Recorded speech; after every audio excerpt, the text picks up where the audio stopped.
one is driven to such levels of despair that it comes to this, where there's almost a compulsion to end your life. But Mooji, I think it's just in the mind. Yesterday, a few days ago, I told you I had this big fears coming from nowhere, and I was cutting something, and I was keeping a knife in my hand, and that voice was coming, cut your hands, cut your hands. Yes, this is what I call the serpent voice, the serpent's voice, and it is something that comes up like this. You see, how can the voice come so close to you? How can this voice come so close to you? You see, must at some point we're entertaining some relationship with this voice, because in the beginning it starts like everything is nice in the beginning. Maybe something, some relationship with this kind of very subtle energies internally, and you're feeling, you feel good about it.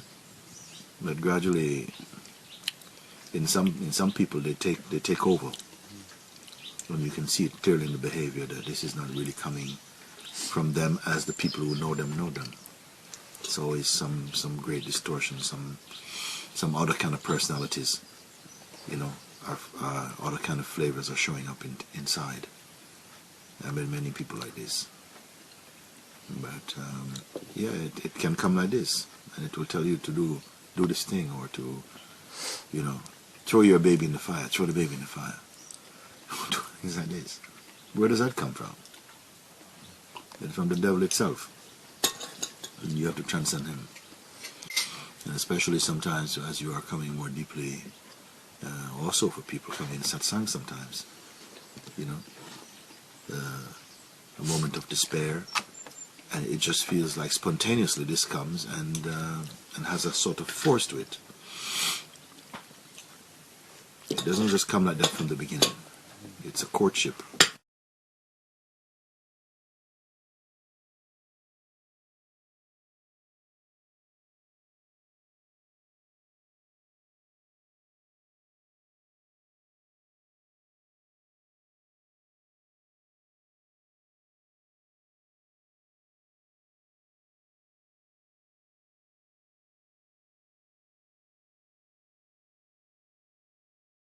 This is how it also happened, that you find more proclivity towards negative thinking, always looking for what doesn't work or what is against you or something like this, and rarely, being reminded of really just the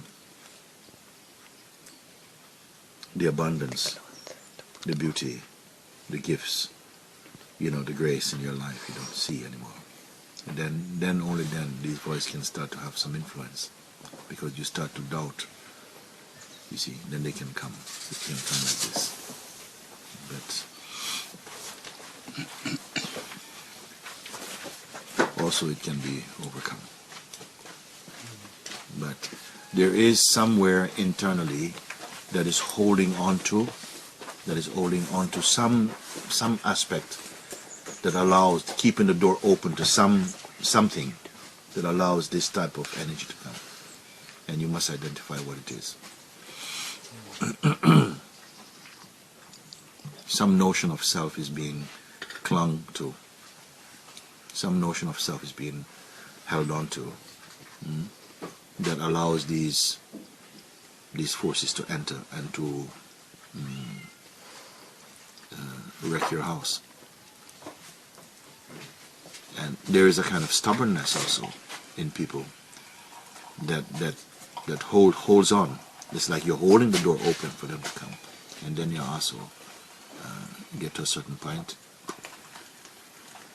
they'll take you out. I was saying before that the ego mind, or the serpent mind, it's like a parasite. It doesn't want to kill the host. It only wants to to be able to supply energy to itself. I used to say this, and then she says, no, it was like this for me.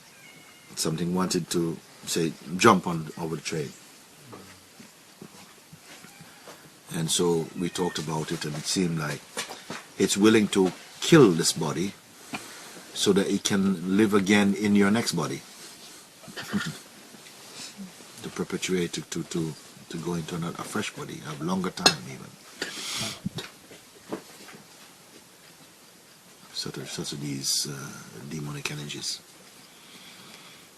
And I don't know what kind of what category and what terminology modern science chooses to put those energies in, because they cannot deny them.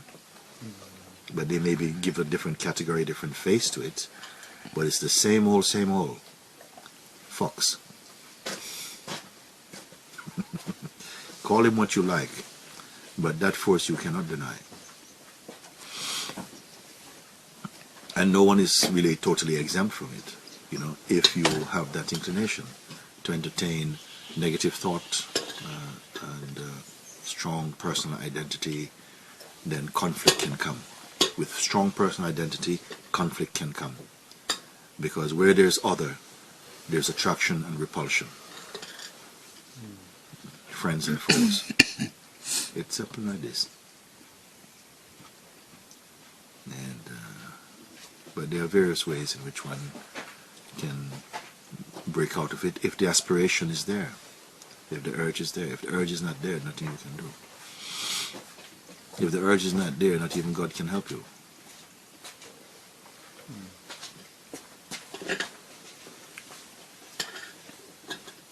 Mooji, the last couple of days there's been very small, but they are a form of demonic energy, a kind of nagginess, a kind of that kind of thing. And there must be some interest from me fueling it. I'm not trying to pay it too much attention. I'm just happy to let it pass. But also, and also, don't be too quick to call things the demonic energies. You really have got to, at some point, be really pushing it. You have to be really, really wrapped up, almost a recluse inside your own mind. To get it. Once you start to somehow find, in some cases, people start to spend time alone, but they're not in a true contemplation. You can either be alone in a contemplation, or alone as a recluse in your own, wrapped up in your own noise, in your own self-centeredness, psychological self-centeredness. And this is the breeding ground for this type of energetic invasion. What I would call, I'm using this word, but I don't want to create too much noise about that, because in many cases these forces are there just by being conscious. It's the potential, and sometimes we start to entertain little things. That's why thinking is not really the true nature of the mind. The true nature of the mind is contemplation, natural meditation, silence. That's the health mind. That's the mind essence. Talking is really a sort of chit-chatting, chat, is a very, very lowly kind of conduct, basically. It means that there is not really much harmony. There's not centered in the true place. And we are talking like in a kind of an obsession, or like a disease even. You can't stop talking. You need somebody to talk to. You need to do something. And if you're not talking, you're thinking, which is the same as almost as talking. And it goes on and on and on and on and on. And then there's not so many things to say, in truth. So if you're saying a lot of things, it's usually some kind of garbage, something that it's just nobody can relate to. Have you not met people like that? Who just talk, and they're not really. It's almost like whether it's you or move you, put somebody else. The same move you, put somebody else. It doesn't matter. Put they'll just be talking. So it's not soul talk. I had this tendency to close myself, to go into this state of loneliness, and what to do. Well, to be aware of it is one. Is a huge step to be aware of it, because if you're aware of it, automatically there is some distance. If you're observing, the very powerful observing is that it creates and reveals that there's distance, that it's one thing and another. It's not the same. And once you have that distance where you have not united your being with the focus of your attention in that way, then you can begin to recognize that, but this is not, it doesn't belong to me. It's not what is, you see. Observation has that kind of power. And gradually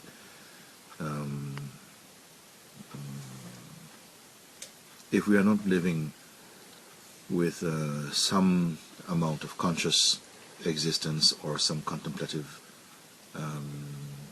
time, then these kind of weeds grow up in the mind. Chit-chat, foolishness, spending too much time on the internet or whatever it is, just kind of, whatever. This type of activity will start to come. And then whatever you're filled with, that is what you're going to start to spew out of your mouth, your body, your presence will start to emit that kind of odor, like that. But generally speaking, if you're also when you're in an environment like this, in a satsang-centered environment, these forces will come up. But here it's different because they come up to come out. They don't just come up to be celebrated, to be passed on. They come up to be passed over. And this is the difference. Is that they come up like bubbles. They come to the surface, and then they pop and they disappear. The bubbles don't go down. You see? So things will come up as light comes to those regions which have not been lit for a while, consciously.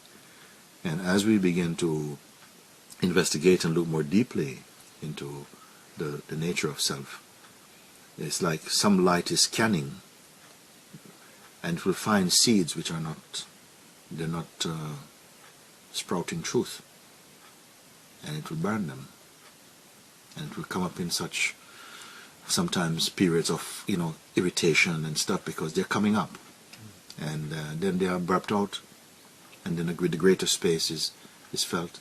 So it can be this rock and roll, bob and weave feelings can come for a while, but they're the birth pains to an inner freedom.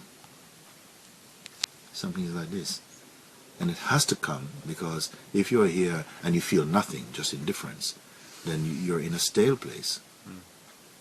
You see, if you're here and then things come up, you get rubbed a little bit and you feel your little gremlins coming up, but you're protecting them. Don't make them your children. Put them to the fire. And in a short time, your house is clean. In a short time, your house is clean. The more there is a resolve that, I won't entertain that. Or that you come to real understanding and see that they are not playing any role to support or enhance truth in any way. If they can, you can say such a thing. But they're not. But they're more that they are energies that distort. And then there'll be more. If the veils could be pulled, and you could see things as they are in our internal kind of like psychic organs, you would not stand them. You'd go wow out. But because somehow they emerged, and like the weeds grow up with the flowers, we don't see them. And with a slow growth, a slow nurturing and maturing together, it's like a mixture of sand and sugar. You see, it's like a mixture of sand and sugar. They say the wise ant takes the sugar and leaves the sand untouched. But sometimes we can't tell the difference. You're not sure whether you know something or you just imagine or you think. And things are so... With observing, investigation, looking, clarifying, all these things get burnt. They're burnt. But if you start to shelter things, because there will be periods when we feel a sense of vulnerability, insecurity, judgments, and you take the side of the judgments, then you will prolong that relationship, and seeds which can be burnt will live another day. So this is why I say this invitation into the yes, which is like not being a sniper shooting them one by one, but throwing a net over the whole lot. Psychically throw a net over the whole lot. Say, all this, whatever it is, I leave to you. I don't want to be the accountant here. I leave to it. I throw it over everything, whatever it is. What has been, what is now, what potentially can be. All I turn over, including what I am. That is such a safety, in a sense, because that attitude, it's kind of like all-encompassing. It's like a largeness. It's like a large thought than a small thought. You apply a large thought, and that thought is like all of it, including what may come in the future. That's not to say, okay, now because I've said that, I've got nothing to do. No, no, no. You have to be true to your word also. Because sometimes we say things, yes, Lord, I give it to you, and then you keep saying later, yeah, but I gave it away already. No, no, no. Sometimes it's not that it's not been heard, but somehow it has to be confirmed, because we are fickle sometimes in our minds. We say things 1 minute, and then after something changes, you feel differently. And this is the nature of really weak-mindedness. 1 minute we say something, and then the next minute you change, and the next minute you change again, and so on. Now, that's not to say that the change of mind is not a good thing. Sometimes it is good. Sometimes it is a strength. Sometimes I would say myself, you don't have to complete what you've started. If you feel it's going a certain, it's not good, you can stop it and say, okay, I discard this. And that's a choice. That's coming from a strong place. But there's a difference between spontaneity or intuition and impulsiveness. Impulsiveness lacks any kind of control. Intuition doesn't need control. It's already coming from a refinement of attention and being, and it just detects what is truthful, and it's merged right there in that. Impulsiveness is like a thought comes and says, left, go left. This person doesn't like you. You start to tap. It's like you're acting out the suggestion of those thoughts. And you must have seen also examples of that. In all of these things, all I'm saying is that the master key is holding the attention in the self. Because all things are reporting to the self in one of its aspects, either directly to the self or to one of its lieutenants. The lieutenant of the self, I would call like the intellect of the being, or the sense I am, will be in the position of observing, that things, you cannot speak about things which have not yet entered your consciousness. So something is reporting to that. So you don't have to go out looking for it.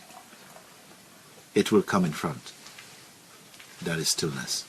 If you go out hunting, then you come into time and space and into object also, because then you take the role of a pursuer or of a seeker in that way. But if you hold your ground in the silence, in the isness, then all things float up in front of you. You see that? And more and more you will see really the true workings of the universe from the place of the true, which is that in that stillness is in the heart of all activity. So it doesn't matter what you're doing, somehow internally you're in solitude, and your composure is not something, it's not an effort, it's your natural state. You're effortlessly in that inner composure. Outwardly you can be chiseling at the side of a mountain. Inwardly you're empty, and it doesn't work only with imagination. It's not enough, because people think, but I don't want to be not feeling anything. So only when you've taken the medicine you will know. So my God, how exquisite that all things can be done, all places can be visited, all thoughts can be felt, can be seen, None of them can harm what I am. But there is no indulgence. It's not an excuse. But one just sees. But thoughts by themselves are not the problem. If there's a problem, it occurs to the thinker of thoughts and the identity which forms itself into a thinker. That is where the smell is coming from. But once the thinker itself is seen, then its phenomenality is registered into the deeper seeing, and so it cannot. It's like there's a thief, but you know where he lives. It's like there's a thief in town, and you've got him. What do? They put something in him, so wherever he goes, he shows up on your screen. Then you can say, okay, fine, it's okay, let him move, because wherever he goes, I know where you are. So such is the mind. Wherever it goes, whatever his game is, you know that that's the mind. You don't worry about it, because he cannot live here until he's pure. This is a thing.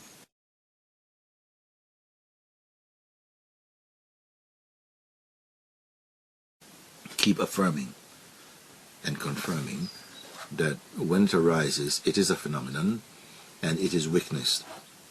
Just be clear that you are witnessing that and you are not that.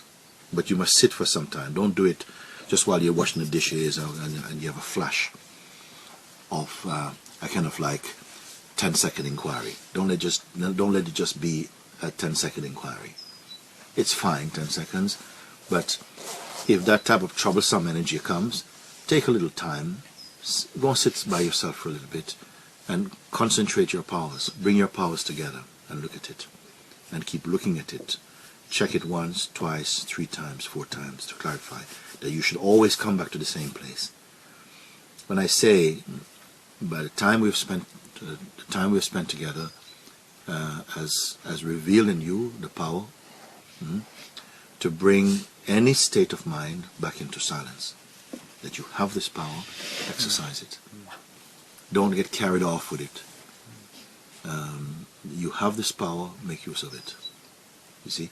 So this is what I would do. I would take time out and just sit for a little bit and sit with that and invite the powers, invite them to come and show themselves and let them come, and then you use them, in fact, to establish your true position. It's almost you use them as a coordinate to see that, well, I'm not in that. And affirm. Each time when you affirm that without yourself they cannot be. Because for whom do thoughts play? Not for themselves. As I said earlier, no thought is self-employed. A thought doesn't think itself into being. It's just an energy. It cannot live separate from the thinker thought. You see? It's like a matchbox and a match. A match cannot strike itself. When they touch together, then you can get a flame. When this thinker thought is there, if thoughts come and they're not engaged with, I don't even call them thinking. Thoughts without thinking, there's no thinking. They cannot stay. They need to combine, they need to be employed, they need to be accepted by the one for whom on whom they impact. When they do like this, then somehow you can say, yes, this thought activity is now activated like that. So you sit and just stay with that, look, clarify, verify, but that's not it. And as soon as, again, it's clear unto yourself, you'll feel the streams of energy that's coming from the self again, which you don't feel it when your eyes are caught in the stream of mind play. But as soon as you cut this umbilical cord to that type of negative thought activity, you start to feel again the carbonated energy of being and the vital force. It's like it's again filling out everything. And they die from lack of oxygen. Oxygen, I mean by oxygen of your attention. and the oxygen of your identity with them. They cannot live. Just like you have a fire in there, you don't put more wood in the fire, it cannot grow. It must die out. It won't die, but it will slowly go out. When you're feeling frustrated and angry, you want the fire just to die. Like, pour water on it, and that can be done too, if it's your time for that. But mostly we are learning on slow release, some of these lessons. Sometimes life turns up the fire, and you're on a stir fry, basically, and quickly things change. But it's on high heat. But outside of the high heat experience, we're just cooking in the sun, slowly. Things. In satsang, sometimes things get processed in 3 months that would ordinarily have taken you 15, 20 years. Sometimes in a few days. Forests fulls of negative conditioning is burnt, depending upon the openness of heart. Where it might have taken you 30 years or even fresh lifetimes to begin to really get to that place where you are really burning your all the decayed wood, all the menacing stuff. In satsang, with a devoted attention, things are burned very, very quickly. But if you hold back and try to hold on to your terrestrial being or existence, hold on to your emotional existence or your psychological existence, then somehow, I hope not too long, maybe just for moments, because if you hold out, you get them time to reestablish a kind of place inside, and they will change the orientation of your thinking. Next thing, you just feel like, I don't want to be here actually. I just feel like I need to go find a job, I need to go and do something. And it's not coming from necessity, it's just coming from a kind of, I don't know what you'd call it, drug state,